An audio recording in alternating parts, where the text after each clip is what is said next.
آج اڈیالہ جیل میں سماعت تھی انسدادی دہشت گردی راولپنڈی کی،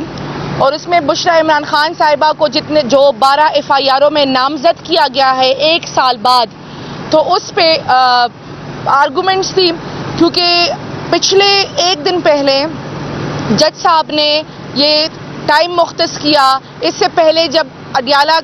کو ہمیں بتایا گیا کہ آرگومنٹس وہاں پہ ہوگی، کیونکہ بشریٰ عمران خان صاحبہ کو ATC کورٹ راولپنڈی میں شفٹ نہیں کر سکتے، یہاں نہیں لے کر آیا جا سکتا ان کو، تو اڈیالہ جیل میں ہی سماعت ہوگی۔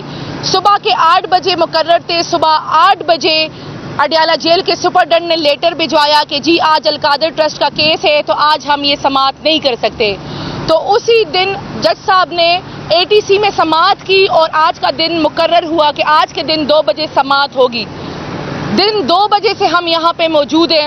نہ میڈیا کو اندر جانے دیا جا رہا ہے، نہ لیگل کونسلز کو اندر جانے دیا جا رہا ہے۔ میرے ساتھ حسنین سنبل صاحب موجود ہیں جو اس کیس کے لیڈ کونسل ہیں، ان کو نہیں اندر جانے دیا جا رہا، اور عدالت بار بار احکامات بھجوا رہی ہے کہ وکلاء کو اندر لایا جائے، لیکن جو سپرڈنٹ صاحب ہیں، جو ڈپٹی سپرڈنٹ طاہر صاحب ہیں، اور انہوں نے مل کر جو اسسٹنٹ سپرڈنٹ گیٹ پہ عمران ریاض صاحب ہے ان کے ساتھ گٹھ جوڑ بنایا ہوا ہے، اپنے مرضی کے لائرز اندر بھجوا رہے ہیں، اور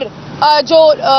لیگل کونسلز ہیں ان کو نہیں بھجوایا جا رہا۔ ابھی شدید احتجاج ہم نے ریکارڈ کیا ہے گیٹ پہ، تو عمران ریاض صاحب نے کہا ہے کہ مجھے طاہر صاحب نے کہا ہے کہ ان کی ویڈیوز بنائیں، مجھے نہیں پتا کہ یہ گیٹ پہ ویڈیوز بنا کر کس کو خوش کرنا چاہتے ہیں۔ اور شدید احتجاج جب ہم نے ریکارڈ کرایا تو ہمارے 2